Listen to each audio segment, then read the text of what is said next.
Okay, good evening, everyone. I'm Scott Clowney, Director of Exhibitions and Public Programs. Thanks for joining us. Tonight's program is part of Architecture Everywhere, a monthly series organized by the Washington Architectural Foundation, exploring how architecture comes to life in unexpected ways through other arts and humanities disciplines. In this presentation, we welcome Carol M. Highsmith, America's photographer. In her career, spanning more than 40 years, Highsmith has captured countless details in all 50 states, including historic landmarks, landscapes, and scenes of everyday life. No other photographer has tracked as far and wide as her to document our country.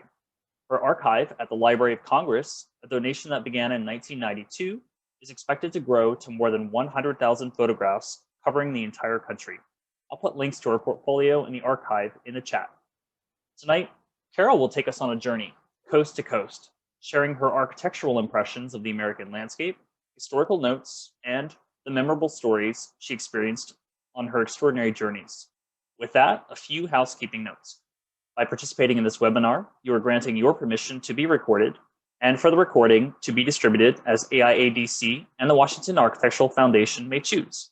If you have any questions or comments during the program, please use the Q&A or chat features and we'll follow up with those afterwards. Now it's my great pleasure to introduce you to our speaker, Carol Highsmith. Carol, thanks for being with us. Hi. How fun. Welcome to my Victorian office in Tacoma Park, Maryland. This is so fun to be with y'all, and I look forward to taking you throughout my America. So I'm going to share the screen, and we got this all set up so that, in fact, you're going to see my America. Now, here's the deal. The deal is, guess what? This is America. And somehow, when you look at the architecture that we have, and believe me, I've traveled to Siberia and China, all over Europe many times. When I look at these images, I say, you know what? That's America. That's the America I know. So let's start. Let me just say one other thing. I travel with my husband. We go about, we're out about 8 months a year. We travel around 40,000 miles. Started in the Willard Hotel. I documented Pennsylvania Avenue for 17 years. We also do books, Ted and I, my husband, and also documented the whole restoration of Union Station. And I want to thank Scott for letting me do this. Anyway, this is Phillip Johnson's glass house. Now, how do you think of this idea? Wow. Miles Vanderohe created a house quite like it called Farnsworth in Plano, Illinois. Some of y'all may know it. And he got the idea from that. And so he came back to New Canaan, Connecticut, and built this in 1948 and 49, and lived there as his kind of weekend retreat for 58 years. So one day, when I was photographing this structure, I was invited up to meet him and photograph him in it. Oh, I was so excited, I didn't know what to do with myself. So we started out from Washington, D.C., got about 4 hours into the trip, and he called and he said, oh, I can't do it. I'm not feeling well, and you'll have to come another time. Well, I thought, well, why can't I just photograph the exterior? Then when I finally got there, I realized why I couldn't, because you see every nuance of it except the bathroom. So anyway, I photographed it all during all sorts of seasons. It was great. Love it. And it's very American. This is the Cape Nettic Lighthouse in York, Maine, on Neville Island. In 1874, Congress appropriated $15,000 to build this little gem. Isn't it something? And one of the lighthouse keepers, decided that he would, I'm, by the way, taking an image from the main island, photographing this, and you see how close it is. Well, he decided he would send boats to pick up people and they could come over and tour the place. Well, of course, I would have died to do that. But anyway, what happened is he forgot about running the lighthouse. And so that was the kind of the end of his career as a lighthouse keeper. So anyway, there's all sorts of stories to these places, but you see how beautiful it is. Oh, and talk about beauty. This is the Mount Washington Hotel. Ted and I also did a book on it.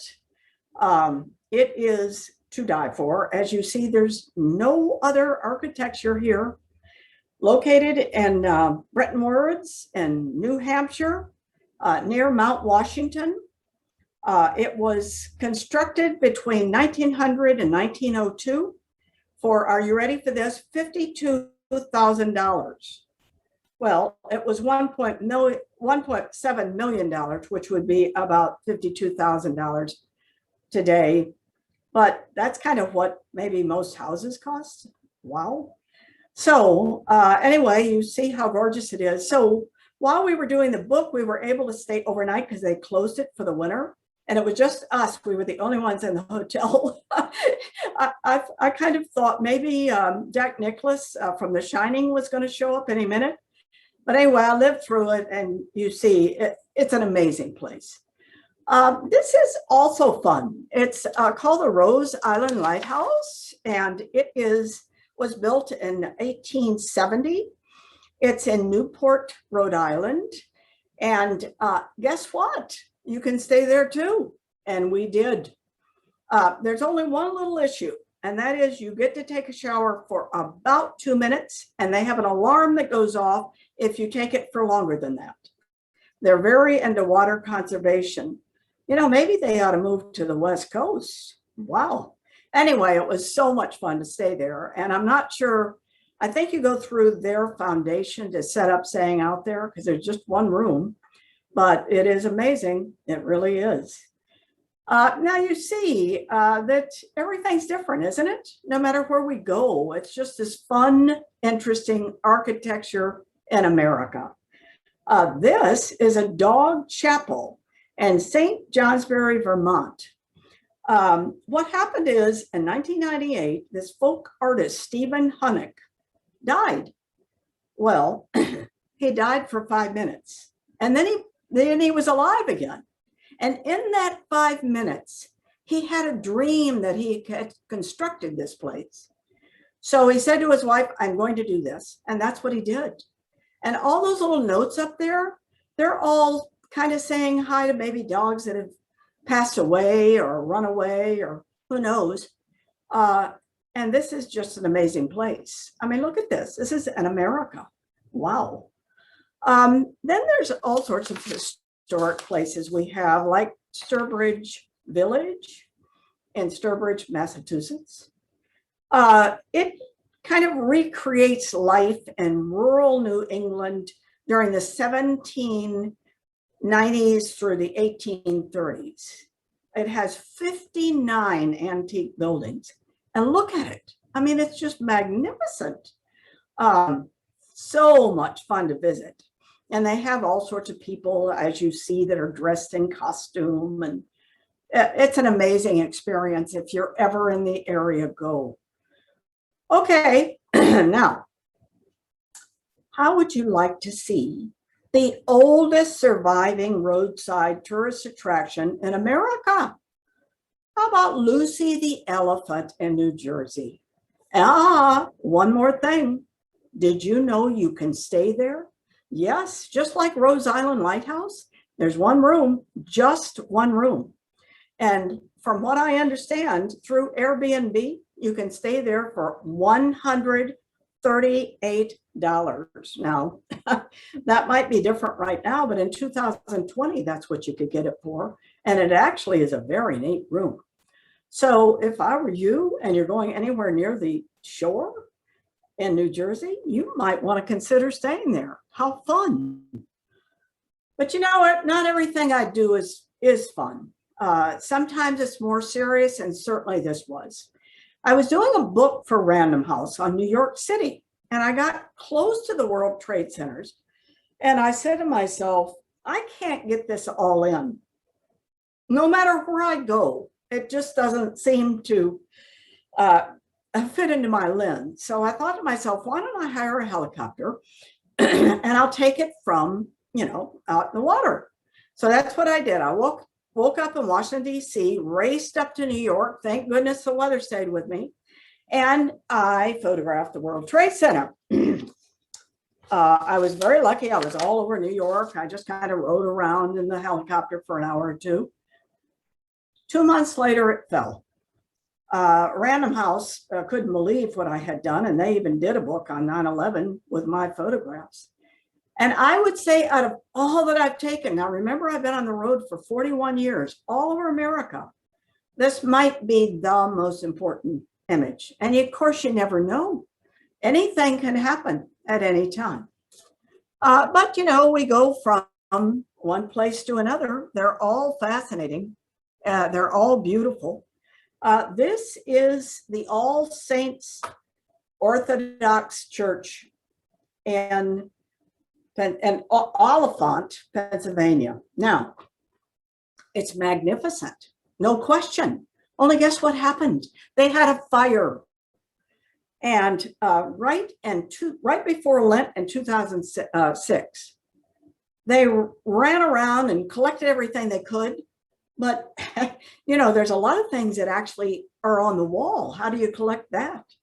Do you know they had 75 people in their congregation and they redid everything? And that's what it looks like.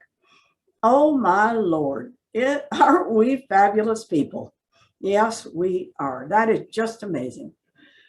I love the Navy Pier in Chicago. Of course, I love Chicago. Who doesn't? This is where the White City, the actual centennial Colombian Exposition was actually happened in 1893. Daniel Burnham, who actually did Union Station, he was the architect for Union Station, put that all together. And that's where the Ferris wheel came from. And can you imagine a Ferris wheel? Now their Ferris wheels are very common, but boy, at that time they weren't. Being able to go up and see Chicago, and I'm sure there weren't many high-rise buildings at that point, but there was the White City, there was the Colombian Exposition, and it was amazing. If you look it up, you'll see what I'm talking about. Incredible. Actually, the Navy Pier itself was open to the public in 1916. You know, the other thing I do, along with working with the Library of Congress and going all over America, photographing it, every state, I also do all our historic General Services Administration buildings and have for about 25 years. You cannot imagine what I've seen. And what I say is the following: they're not going to build them like this anymore. This is gone. What happened, happened.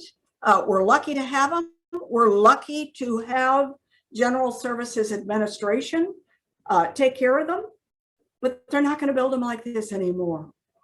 So I am the most fortunate person on earth. I photograph about 25 of them a year, and they're all over America. Many in Washington, D.C. Obviously, I've been to the Justice Department and everywhere else you can imagine. This is Birch Bayh in Indianapolis, and there are 4 statues in front, and they signify industry, science, agriculture, and literature. And I would imagine this is agriculture, but it's just, they're all magnificent. Now I'm kind of on the second tier, and they're still magnificent. You know, I still go in them and say, whoa, look at this. This one, Detroit, Michigan. It is called the $1 Million Courtroom. And when you look at it, you agree. It's like, wow, yeah, I get that it could be the $1 Million Courtroom. So they were going to demolish the courthouse that it was in, and they decided how nutty it would be to actually demolish this courtroom too.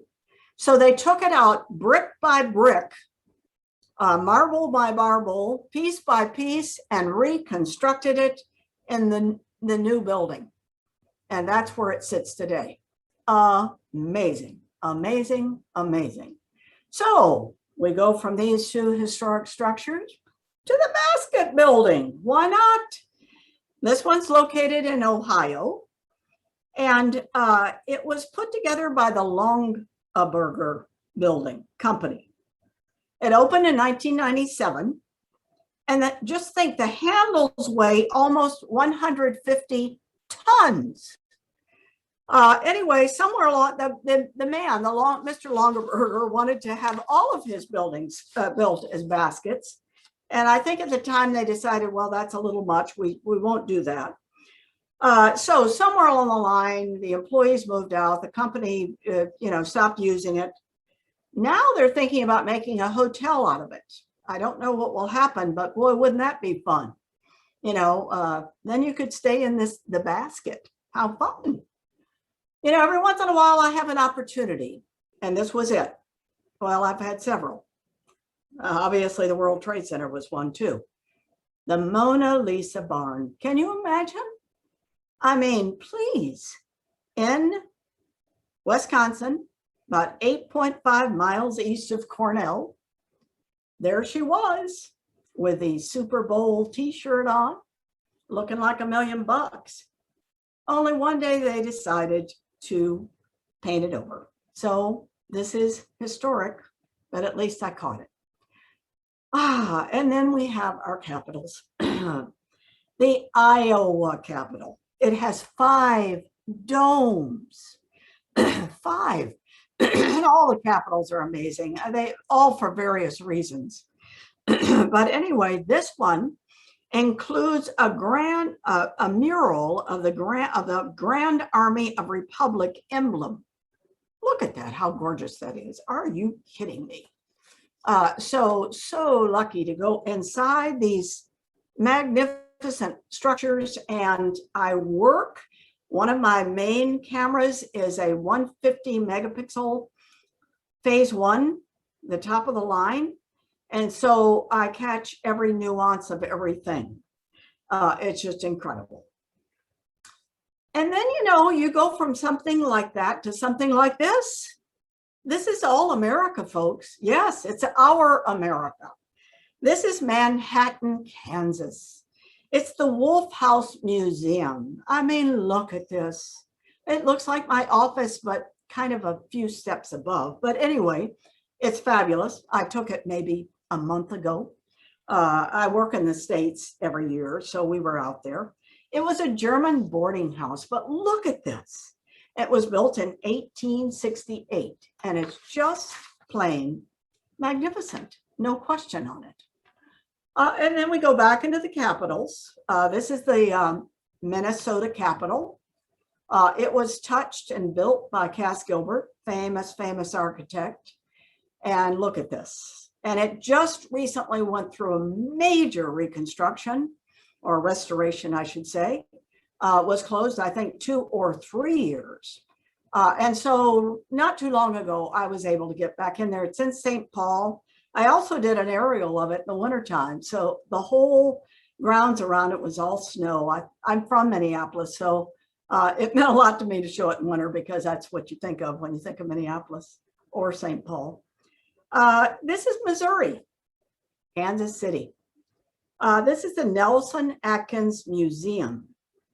Time magazine thought it was #1 on the list of the 10 best architectural marvels. It is gorgeous. And when they decided to put the shuttlecock out there, shuttlecock, I should say, people thought that was just dumb, like, ew. But then, just like the World Trade Center, by the way, when they first erected it, times change and opinions changed. And now it's kind of kicky and interesting and fun. And well, I think it really adds to the museum myself. And you can't go to Nebraska and not see a grain elevator, but how neat to have one with American flag on it. Something special about that, isn't it? So this is in Bog Spring, Nebraska. I've stopped there 2 or 3 times and saluted the flag and always take an image, and that is so Nebraska. Then there's Fargo, North Dakota. Not only is this a fabulous theater sign of this Art Deco movie theater, but inside it has a 4 manual 32 rank Wurlitzer theater pipe organ known as the mighty Wurlitzer. Wow. So I didn't go inside, I didn't hear it, but I think next time I go, I'll have to do that. And you know, you can't go to South Dakota without going to the Corn Palace. It's the world's only corn palace. And of course it's located in South Dakota. It's in Mitchell. And every year they change out these murals. These are all made from grain. And they probably were doing that here when I showed up. It's a huge attraction. People come from all over the world to see it. And there's actually an annual Corn Palace Festival that's held in August every year. How fun. Ah, is this cute or what? Delaware, Delaware, Delaware. And how can we ever think of Delaware and not think of the DuPonts? No, that's who we think of. And they're the ones that came up with the idea of Winterthur. And it is magnificent. It's in the spirit of the 18th and 19th century European country houses. And look at this darling little structure here.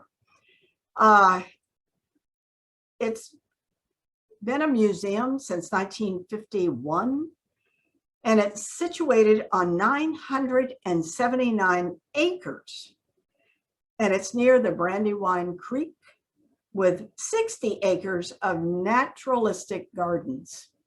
And this is part of the scene that you have when you go there, but if you're in Delaware, you ought to go there. Now, I am very adamant that I take aerials of the United States as often as I can. I go up with my high resolution cameras, used to be with my 4x5 film, by the way, which is how I took the World Trade Center. Now I go up with my phase 1 camera because it's that important of a timestamp. This was taken, probably about 8 months ago. This was a casino. It's the Seminole Hard Rock Hotel and Casino in Hollywood, Florida, about just north of Miami.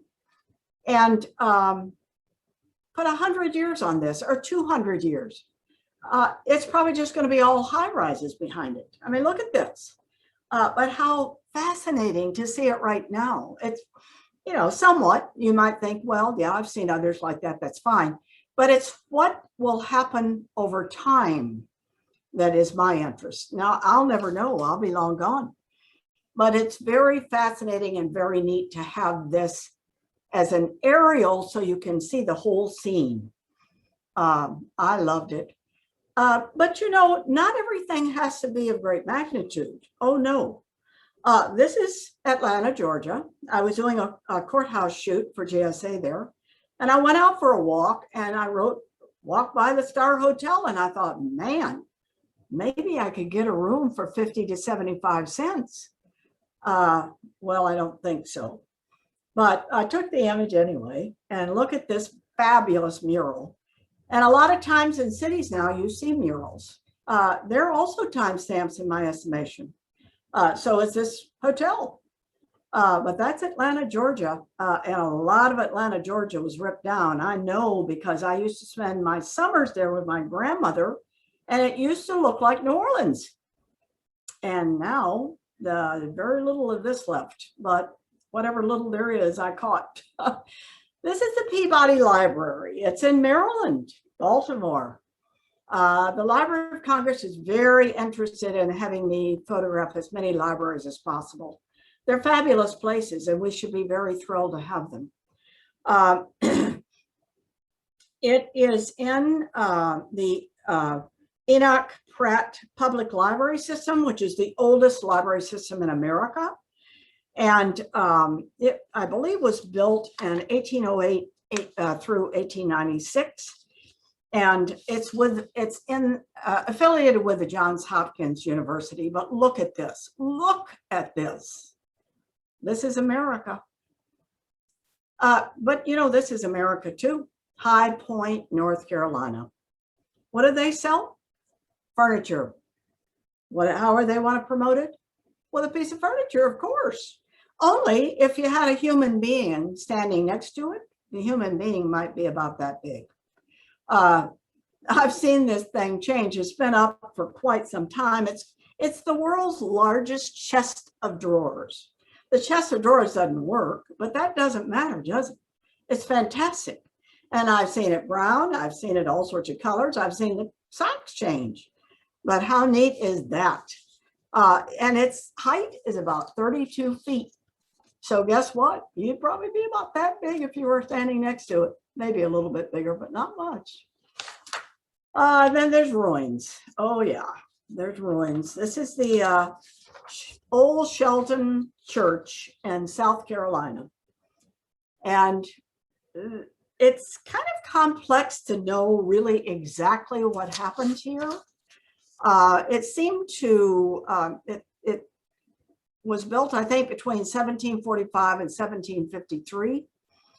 But they think that it might have been actually burned or destroyed when Sherman marched through for the Civil War.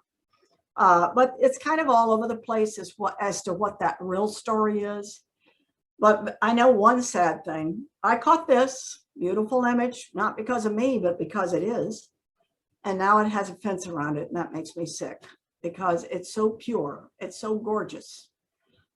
Now, Thomas Jefferson. Here was a problem. The problem with this was they decided to blacken every single window in Monticello because they didn't want anything to be ruined by sunlight inside. For one day, they took those off for me. This was a moment in time, almost like the World Trade Center, where I was able to get a dust shot at dusk after they had taken off the black covering off the windows. Is that just so neat? And then they lit the interiors. Anyway, you see how gorgeous it is. It was built in 1772. Thomas Jefferson lived there for a very long time and had everything to do with what it looks like. This is West Virginia, Babcock State Park. It is 4,000 acres on the New River Gorge. And it is absolutely, it's about 20 miles away from the New River Gorge Bridge, which I think just became a national park, if I'm not mistaken. And it's the Glade Creek Grist Mill. And look at the beauty of that. Whoa. Kentucky. I spent quite a bit of time there last year. That was one of the states we worked in. And this is an octagonal barn at the Red Clay Red Mile, a legendary racetrack for standard bred trotting horses. And it began operation in 1875 in Lexington, Kentucky. Is that so neat? Can you just stand it, how neat that is? And then we have Mississippi. We'll go back into a capital. Yes, we will. This is their capital. It is absolutely magnificent. It has, I think, constructed in 1903. I was there. When I was there, it was also under restoration. So the great thing is in America, we take care of our historic properties. Yes, we do. And I didn't mind that it was under restoration as long as I could get some of the building, but I still have some to do because there were some things that I would love to get. Anybody been to Rock City? Now, you might not have been there, but I bet you've driven by one of these barns. This is how they promoted Rock City. It was a public attraction starting in 1932. And I used to go see my relatives in Tennessee, and my granddad was kind of heavy. And one time we went to Rock City, and we didn't know where he was. We all kind of got separated from each other. And then we found out later they had a real slim man's place where you had to be kind of slender to get through. and he was kind of heavy and he couldn't get through. So anyway, he finally caught up with us, but that's what I remember about Rock City. Now, while we're on the subject of barns, you know, we still see them everywhere, don't we? There's a lot of barns out there, but guess what, folks? These wooden barns, oh, don't count on them. Maybe in our lifetime they'll still be there, but I don't think they'll always be there. They're falling apart all over the place. The farmers have decided that, you know, really the cattle could kind of just get under trees to be protected. And they're decided they really don't need these wooden barns that fall apart. So they've gone to more Quonset huts, and you're starting to see them everywhere. And yes, you are. Just ask me, because I'm everywhere. And believe me, I know what I'm talking about. And there are a lot of Quonset huts out there. That's why every time I see a really wonderful barn, I stop. This is Arkansas, believe it or not, where I also spent time last year. This is inside a special clubhouse with custom-made Longhorn staircase that we visited, and it was in a place called Chimney Rock Ranch that was owned by the former NASCAR team owners. So they probably had some money to put this together. And this dog, by the way, is real. He did not move. I was very proud of him. I did also spend a lot of time in Louisiana, which, of course, how could you not love Louisiana? We all do. And because of the pandemic, which I was worried about being in, there was nobody around. Nobody in Bermuda shorts. Nobody getting in my way. A few people, but very few. So look at this pureness. Oh, anyway, so this is Hummus House. It is one of the glory places near Louisiana. And it was at Mardi Gras time. Of course, they didn't have Mardi Gras this year. They had Yardi Gras. So there were a lot of little treasures that I got for the Library of Congress for this moment in time. And I was very, very happy. And now it's owned by a private owner. His name is Kevin Kelly. If you're ever down there, say hi for me. And he has just turned it into a glory place. It's just fantastic. And anything I wanted, he let me do. So, boy, did I have fun. Pops, pops, pops. Route 66. I love Route 66. Oh, yes, I do. Yes, I do. So Route 66 is fabulous. And this is Pops, and it's kind of a new place on Route 66. And it's been there since 2007. And we always stop by. It's in Arcadia, Oklahoma. Then there's Houston. I did a book on Houston. Loved it. Loved it. It's the most populous city in the southern United States. It's a pretty amazing place. And it's the sixth most populous in North America. Then there's Route 66, the other Route 66, the old Route 66. If I'm 3,000 miles away from Hackberry General Store, I still want to go. In Arizona, in Hackberry, fabulous place. Make sure you go there if you're anywhere near it. I mean, even 3,000 miles away. It's very worth going to. I've been there 1 million times. They used to have 2 murals. Now they have 1. They used to have a Corvette. Now they have none. So it changes all the time, but it's always fabulous. This is the Denver Public Library. Look at this. Look at this. Michael Graves had his hand in this, and obviously he did. Is this just to die for architecturally? Woo! So, of course, Denver is anyway, but this is no question on it. Fabulous. 1995. And I think they built it for about $91 million. And it is just blow away. It's all that you see here. Idaho. Again, another little wooden barn. Idaho is rapeseed there. It has 25,000 farms. and ranches that spread over 11 million acres. Idaho, woo! And then there's California, the Walt Disney Music Hall in Los Angeles. Look at that. You know who did that? Frank Gehry. But you know what happened here? It was a little shiny and people were having trouble, like when they walked past it, that it was kind of blinding. So they had to kind of tone it down a little bit. I think I caught it before they did. Yay. This is Hawaii. This is a church that was there for the lepers, believe it or not. Father Damien, it's called St. Philomeno Church in Molokai. Yes, I've been there. It was amazing. And he actually got leprosy too, but they at least had a place to go. Montana. Now you might say, whoa, why would you even show something like that? Well, it's architecture, isn't it? There was a Homestead Act of 1862 that provided free land to settlers who could claim and prove up 160 acres of federal land in the Midwest and Western United States. So guess what? A lot of people came, and some people lived in little weeny bean places just like this.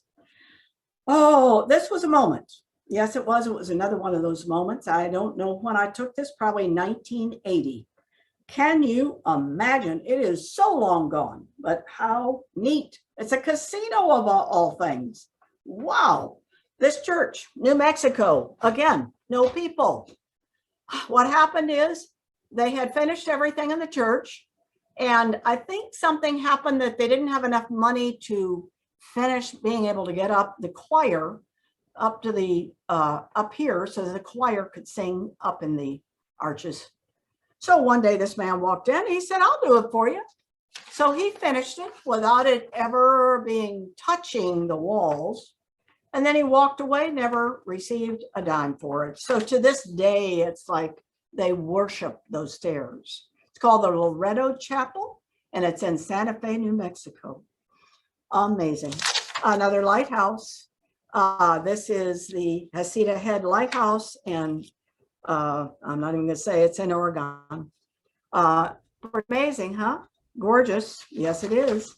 All lighthouses are gorgeous. And it is 205 feet tall, and it was built in 1894. I'm sorry, it's 56 feet tall. Excuse me. So then there's Salt Lake City Public Library. This is really gorgeous space. It's fabulous. There, however, have been a couple of really sad things that have happened there, maybe more than a couple. There was a gunman who took several people hostages, and there were several suicides, and there was a small bomb that like exploded on the main floor. I don't mean to tell you negative things, but these are all things that kind of happened there. Kind of sad, very sad. Oh, that's me. Those are my friends. I went to Wyoming and Colorado for 2 full years. The people that sponsored that state, those 2 state studies, decided they wanted me to catch all of the seasons. And you know, there's a lot of seasons out there. So we were everywhere. This is in Douglas, Wyoming. And it's an amazing place. And the people that run the bar became kind of friends of ours. And there's also, believe it or not, a, what do I want to call it? I thought I had the information here, but anyway, the key is it's an amazing place. And it's in Douglas, and that's where they have the state fair. So we hung around this Wild Wolf Saloon quite a bit, even though I don't drink. And I got to know all these people. Ben's Chili Bowl, that's us. That is us. Washington, D.C., there is kind of nothing like it. It has, you know, the average Joe goes in there. And then, of course, all the famous people. Probably every president that has been here since 1958. A lot of very famous movie stars have been in there. The chili is to die for. we're all very, very proud of Ben's Chili Bowl. And I think it's also what has helped U Street stay solid. It's right next to a movie house that used to have all sorts of very famous musicians play there.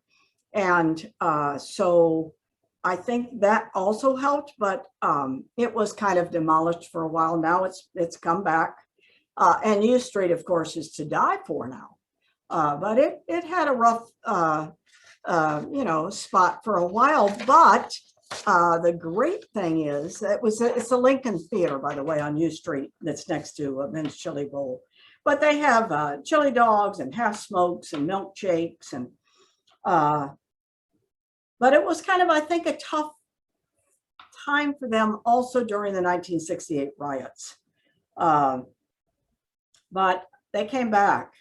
And the reason is so many people know how good it really is. And also all the locals go there. So that I don't think they've ever really had such a downtime, probably during the pandemic a little bit, but I think they delivered during that time.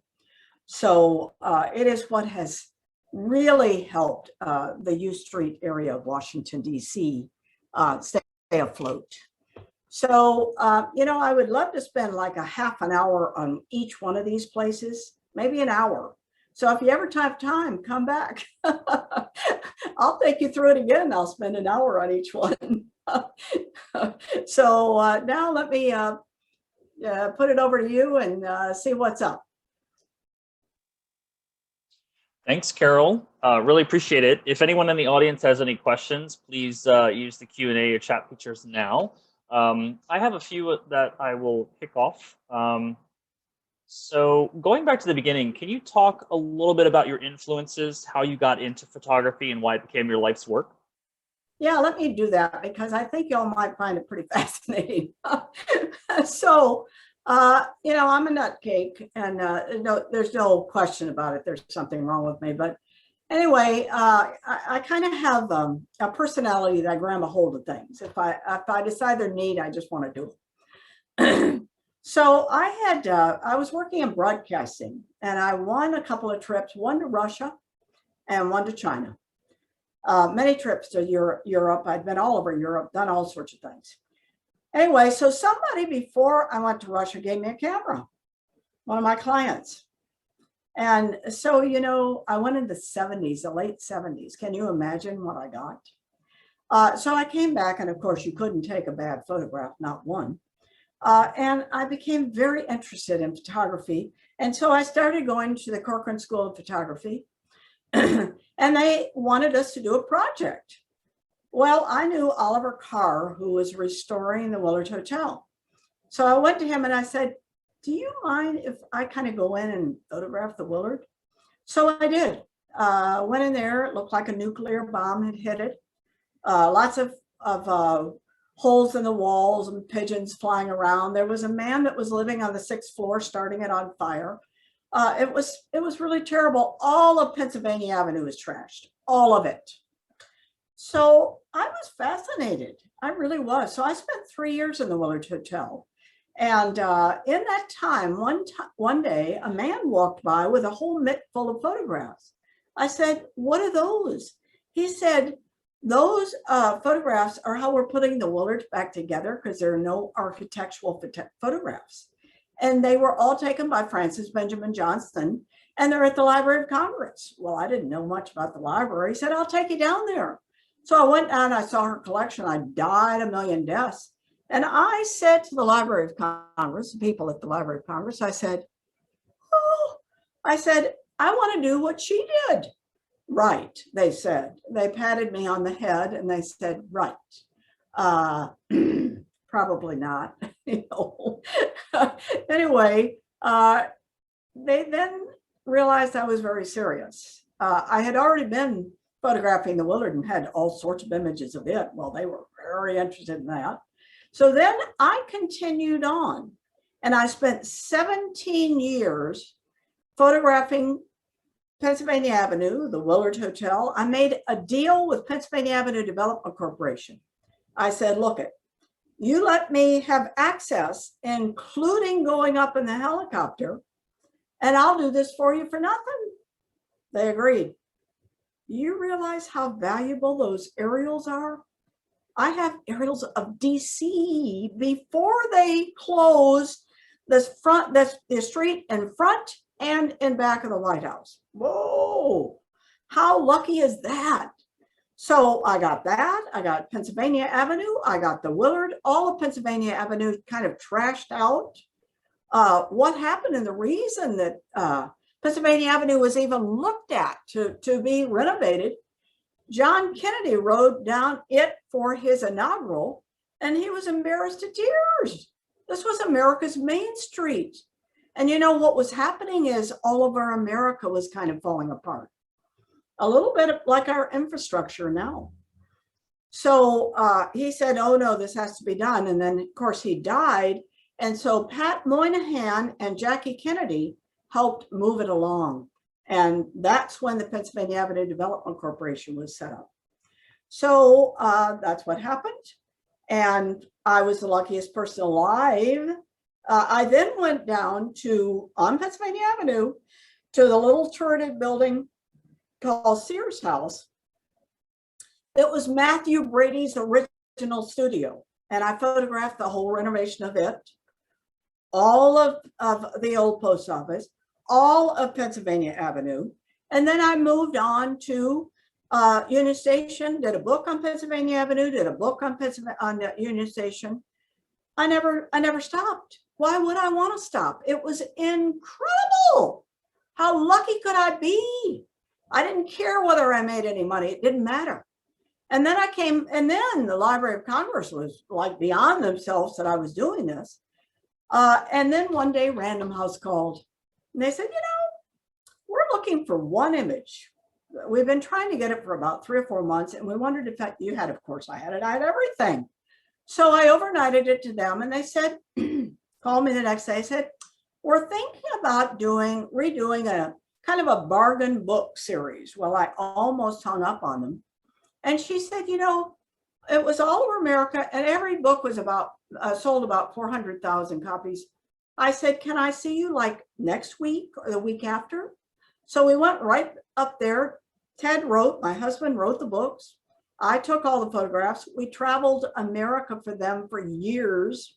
And then the Library of Congress, all on 4x5 film. And then the Library of Congress bought the collection. Oh my Lord. So kind of things happened. And then we were able to find wealthy sponsors to sponsor the states. And then the library became very interested. So they've sponsored a lot of the states. I've been working in all the states. How fabulous to have a collection at the Library of Congress, which is almost 100,000 images now, that can be used by anyone. It's America, folks. We need to have a visual look at it. And it's in the same collection as Dorothea Lange, Matthew Brady, Edward Curtis, Louis Heine, all of the greats. Not that I'm great, but just that it's important for us to have. So I'm down to about 9 states left. It's just been fantastic. Been a lot of travel, but that's fine. I don't mind at all. Ted goes with me. We have fun. And now I'm working on the highest resolution camera on earth. Does anybody have a question?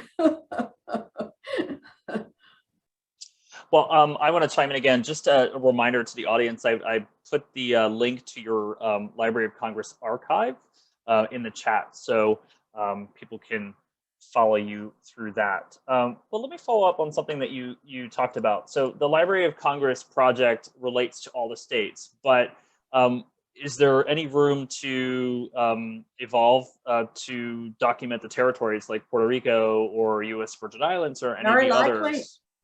Oh, very likely. I have 9 states left. I'm doing now 4 or 5 or 6. Hopefully this year, starting in October again. Then I'll have 4 states left. Nobody said they're not included. If the library can't fund it, we'll probably try to find funding because it's that important. we're going to change. And what a great way to look at the states visually, rather than just, let's see now, what does South Dakota look like? So I catch everything. I mean, architecture is really important, don't get me wrong. I'm luckily an architectural photographer, but I also do people and I do animals and I do all sorts of things because it's all part of it. It's America and what it looks like now during my lifetime. So yeah, I can't say that that's out. It's never been thought of as being out. I would really like to do the entire thing, and I should. So it's been amazing we've gone this far, and I'm still young, I'm only 100. So there's still plenty of time. Excellent. I'm so interested and so thrilled and honored to be the one that does this. Why not? Why not? So I'm following in the footsteps of Frances Benjamin Johnston, did the same thing. Andrew Carnegie sent her down south to do the antebellum mansions. And when I went to follow her work, a lot of them are gone. Oh my Lord. So we can't get there fast enough. We have to document this. Yes, we do. Is that important? All right, we got a couple questions here. So can you talk a little bit about your photographic process when documenting sites around the US? Is there a percentage of time you spend in the field versus in the studio during, post-processing? Of course, there's a difference now, from the early days when you were working with film to digital. So can you talk a little bit about that, your process? Yes, it's a huge difference. Oh my God, how did I do that? So the difference is, yes, first of all, you have to get to the site and it has to be okay, weather and da-da-do. And so you take the shot. Now the shot is probably the easiest of all of it. Didn't used to be, but now it is. Then you get back to the computer. You back it up twice because you don't want to lose anything ever. And because I'm working on this in this very high definition camera on a platform called Capture One, which is kind of a little bit beyond Photoshop, more than a little bit, I'm able to do things I was not able to do back then. Used to be if you took the shot, that was it. If it was dark, it was dark. If the windows blazed, they blazed. No longer. I can do so much in post-processing. So, it might take me a minute or two to take the shot or maybe an hour. And then maybe 2 or 3 hours just to process it, but then sometimes 15 minutes. But it's always great. And then the library checks everything. There cannot be a dust dot on there. Nothing. So isn't that great? So we all work together. And it used to be I had to Federal Express to them and they couldn't accept it. So I had to have my house setter take everything down there. It was because, they're next to the Capitol, so they couldn't have a package come in there. No. So it was really, now I can actually send it via WeTransfer. Well, so my life has changed a lot, but I still have to travel and I still have to have the weather and it's still complex. And I can't remember the last day I had off. No holiday, no weekend, no nothing. And I don't say that in a sorrowful way. I just say that because it's that important. Just a quick follow-up on that. Do you ever find yourself with your digital equipment, your frame of mind is a little bit different, I think, from digital to from film. Do you find yourself photographing more of the same subject in different compositions in order to, during post-processing, find the right image for you? Because I think, when we work with film camera, lighting, the environment, everything's really different. So, do you think your frame of mind is different? Well, I think it's fabulous. I think everybody would be quite jealous of what I have. If Frances were to visit me, she might recognize the house, but see, she certainly wouldn't recognize what I'm working with and how lucky I am and how lucky we are that this is what I'm leaving. So that 100 years from now, they're not going to look at that and say how pitiful that is. That's just a weeny bean little photograph that you can hardly see. because these enlarged to where you could see somebody's pupils without issue. So no, I have walked the road, which is also amazing. So during my career, I was on 4x5 for a very long time.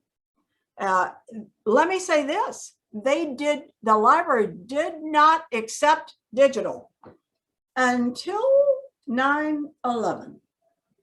What happened is this man was riding by, a photographer was riding by the Pentagon right as the plane hit. Somehow he got out shaking like a leaf and got images. And all of a sudden they said to themselves, if we don't start accepting it, and I was already knocking on their door, digital. If we don't start accepting digital, what a mistake that would be.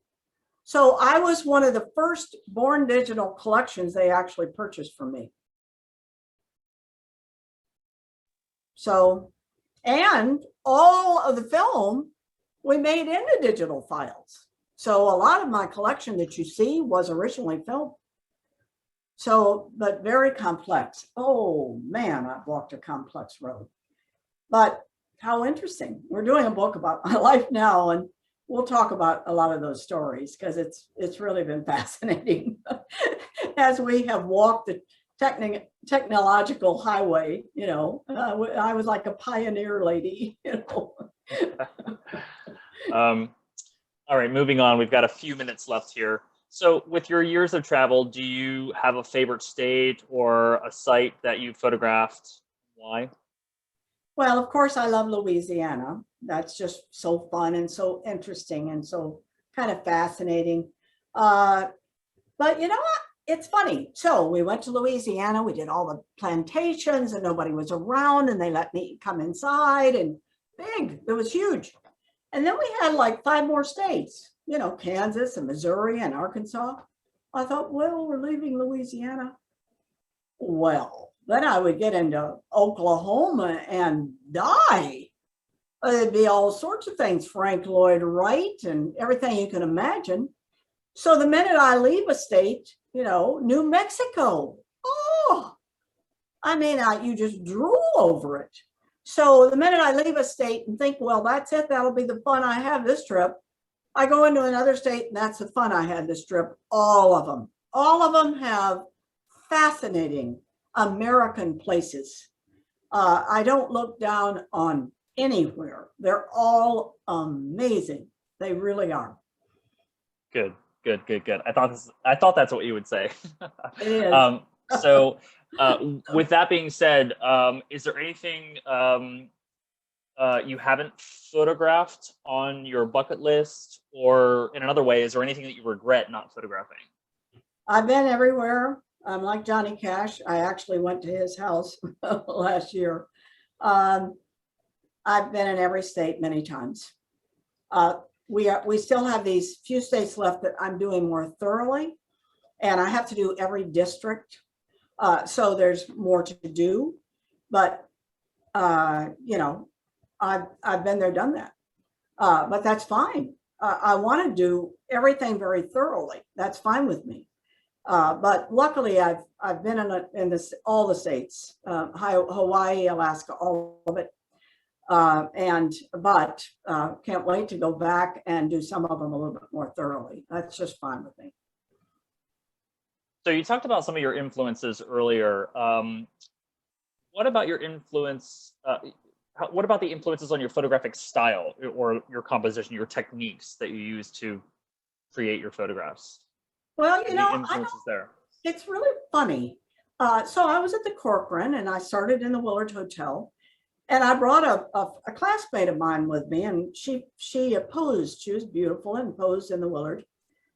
And there was a guy that came with me, and he was shooting the architecture. And I realized, ooh, that is neat. And then I just taught myself architecture. I realized that's what I was really interested in. And every time I look at architecture, I die over it. It's just in my soul.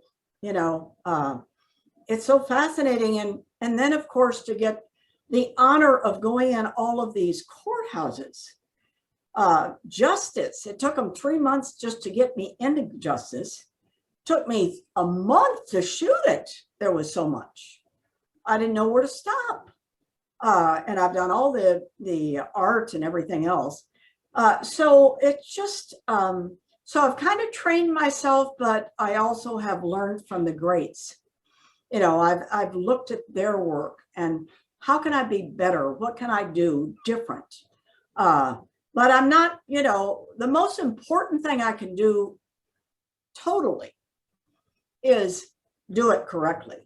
You know, you go online, if you're looking up a building, it's probably going to lean and like this. And you just think, well, what a shame that is. That's not how it looks. And then I was able to photograph for Time Magazine, the Library of Congress Thomas Jefferson building. I've been at the Capitol. I've been in every building just about in Washington, D.C. There's not much I've missed. So that I spent 2 years photographing Thomas Jefferson building. They had never had it really done. And then I just donated. I said, here. And so now they have it done. That's good. That's really good. It's just in my soul and in my heart. Frances Benjamin Johnston gave her work. There's about 50,000 images of hers, mainly the South, but she lived in Washington, D.C. But we have to do this. This had to be done. No question on it. And I'm not gonna, you know, I'm somewhat famous, but I'm not really gonna be famous probably for 100 to 200 years. And then people will look back and appreciate that this was done. Not because of me, I don't care about me, because it's America during this time period, which is a fascinating time. Good. So we're running over time, but I want to end with you know, maybe just sort of a final thought from you based on this question, which you've talked a little bit about, and we can kind of pick up on it. But what exactly do you want people to take away from your photographic work, and what's the impact on future generations? Well, that just how neat America is, and how interesting it is, and how you can look at my images and see American architecture.